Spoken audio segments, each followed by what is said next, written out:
Notre groupe GI2E compte 27 exploitations, dont 13 herbagères, presque toutes en agriculture biologique et situées dans le Finistère. L'objectif principal, c'est le pâturage maximal, donc pour limiter les coûts alimentaires.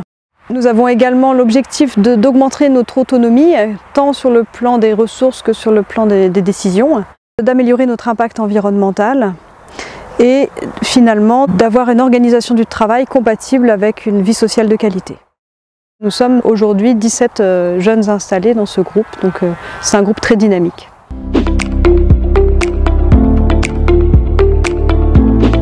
Depuis 10 ans, le groupe a beaucoup travaillé donc, sur l'autonomie des exploitations, comment maximiser l'utilisation des pâturages sur la ferme. Et bon, ça a été quand même des chemins qui étaient pas forcément connus en tout point de vue pour nous. Donc le fait d'avoir le groupe, d'être adossé à ce groupe, nous a permis de nous conforter, de voir, de comparer un petit peu nos progressions, de les mesurer aussi et de se rassurer. Nous avons participé au groupe GI2E depuis le départ, même avant mon installation, j'y ai participé. Ça nous a permis de rencontrer en fait beaucoup d'autres agriculteurs engagés dans ce système très pâturant et de bénéficier en fait de leur expérience. Le groupe nous a également permis de nous orienter vers un système tout herbe, donc, alors qu'en fait au départ on n'avait pas de ce projet-là, on avait l'intention de conserver une part de maïs un peu, et maintenant on s'est décidé d'aller vers le tout herbe. Le groupe en fait nous a permis d'aller plus loin par rapport à ce que nous imaginions dès le début.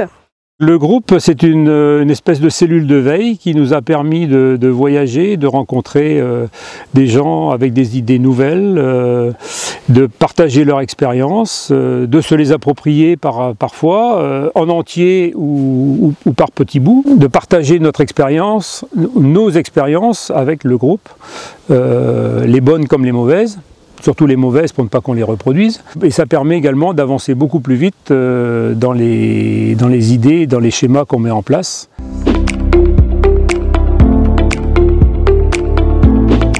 Le groupe vit, mais il vit aussi grâce à la personne qui fédère ce groupe et qui impulse les idées quelquefois et puis qui nous booste.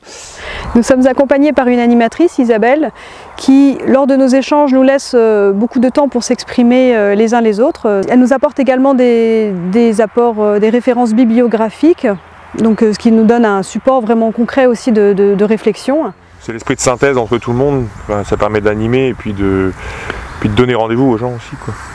De relever aussi les points d'excellence des uns ou des autres, ou les points de faiblesse, de traiter les données, parce que c'est très important. On a quand même recueilli beaucoup de données pendant ces 10 ans-là et il faut aussi que quelqu'un se charge de les traiter pour en retirer les messages importants, quoi. Il faut une animatrice ou un animateur qui s'implique vraiment pour que le groupe marche.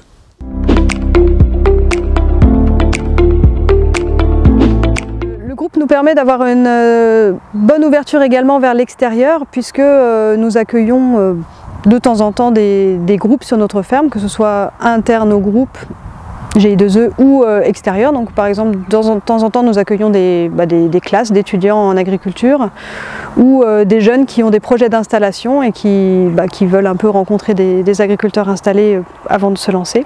Quand on réussit, on vient nous voir. C'est ce qui a permis d'ouvrir le groupe justement à d'autres groupes français et étrangers.